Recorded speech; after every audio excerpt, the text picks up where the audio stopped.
5 पौराणिक कहानियां जब भगवान विष्णु ने लोक कल्याण के लिए किए छल। हिंदू धर्म में भगवान विष्णु को सृष्टि के पालनहार के रूप में पूजा जाता है। वह न केवल संसार की उत्पत्ति, पालन और संहार के चक्र को संचालित करते हैं, बल्कि समय समय पर अपनी विभिन्न अवतारों के माध्यम से धरती पर उत्पन्न असुरों और बुराइयों का नाश कर धर्म की पुनः स्थापना करते हैं। भगवान विष्णु ने कई बार लोक कल्याण के लिए छल का सहारा लिया, जो प्रथम दृष्टि में छल प्रतीत हो सकते हैं, लेकिन उनके इन कार्यों का उद्देश्य हमेशा से प्रजा और देवताओं की रक्षा करना रहा। इस लेख में हम उन 5 प्रसिद्ध घटनाओं के बारे में चर्चा करेंगे जब भगवान विष्णु ने लोक कल्याण के लिए छल किया। 1. भस्मासुर के साथ छल। भस्मासुर का नाम सुनते ही हम सभी को उसकी दुष्टता और भगवान शिव से प्राप्त वरदान की याद आ जाती है। भस्मासुर एक महापापी असुर था जिसने भगवान शिव से अमरता का वरदान प्राप्त किया था। भगवान शिव ने उसे यह वरदान दिया कि वह जिस किसी के सिर पर हाथ रखेगा वह तुरंत भस्म हो जाएगा। भस्मासुर ने इस वरदान का परीक्षण करने के लिए सबसे पहले भगवान शिव पर हाथ रखने का सोचा। शिवजी वहां से भागे और भगवान विष्णु की शरण में पहुंचे। भगवान विष्णु ने इस संकट का समाधान मोहिनी रूप धारण कर किया। उन्होंने भस्मासुर को मोहिनी रूप में आकर्षित किया और उसे नृत्य करने के लिए प्रेरित किया।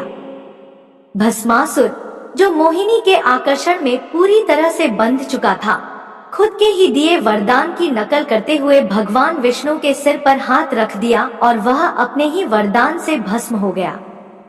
इस तरह भगवान विष्णु ने भस्मासुर को छल से समाप्त कर दिया और शिवजी की रक्षा की। 2. वृंदा के साथ छल।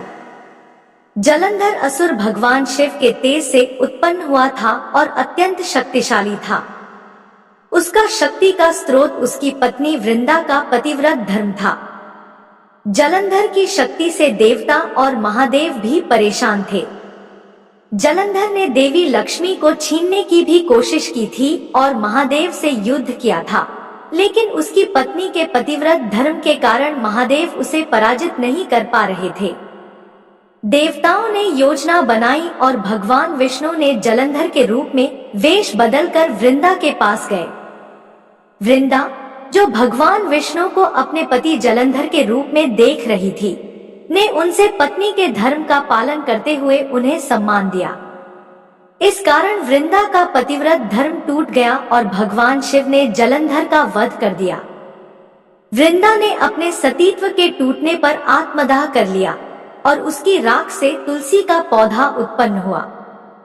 तुलसी देवी भगवान विष्णु को अत्यधिक प्रिय है और यही कारण है कि तुलसी का पौधा अब भी घरों में पूजनीय माना जाता है। 3. मोहिनी रूप में असुरों के साथ छल। जब देवताओं और असुरों के बीच समुद्र मंथन हुआ था, तो देवताओं को अमृत की आवश्यकता थी ताकि वे अजर-अमर हो सकें। इस मंथन से अमृत निकलने पर असुरों ने उसे चुराने की योजना बनाई। भगवान विष्णु ने मोहिनी रूप धारण किया और असुरों को अपनी सुंदरता से मोहित कर लिया। वह अमृत के कलश को लेकर असुरों के बीच पहुंचे और कहा कि वह उसे समान रूप से बांटेंगे, लेकिन असुरों से वचन लिया कि वे हस्तक्षेप नहीं करेंगे। इस छल से भगवान विष्णु ने अमृत को देवताओं को पिला दिया और असुरों को धोखा दिया। इससे देवताओं ने अमृत का सेवन किया और असुरों को उनका भाग्य नहीं मिला, जिससे असुरों की पराजय निश्चित हो गई।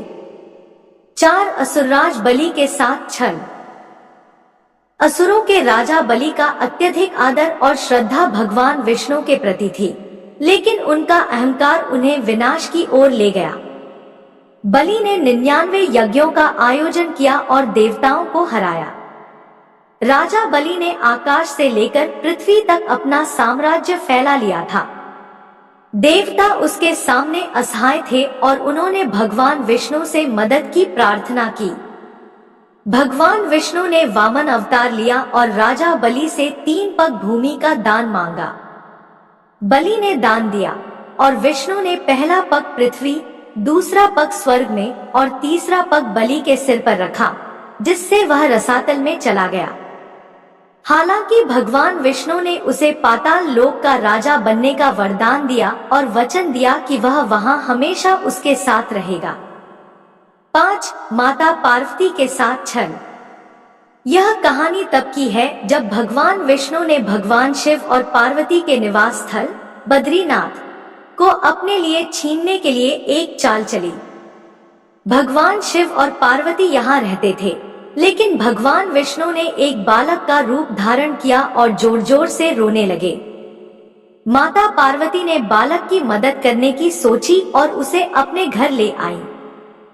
जब पार्वती और शिव जी घूमने गए, तब भगवान विष्णु ने घर का दरवाजा बंद कर लिया और उनसे कहा कि वह यही रहना चाहते हैं।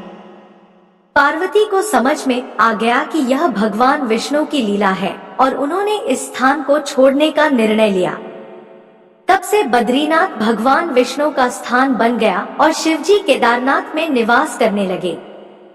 निष्कर्ष: भगवान विष्णु ने हमेशा लोक कल्याण के लिए छल का सहारा लिया, जिसका उद्देश्य धर्म की स्थापना और असुरों का वध करना था।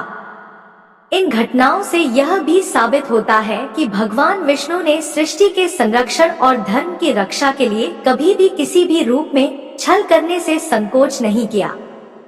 उनका यह कार्य हमेशा उच्चतम उद्देश्य की प्राप्ति के लिए था और यही कारण है कि उन्हें सृष्टि के पालनहार के रूप में पूजा जाता है।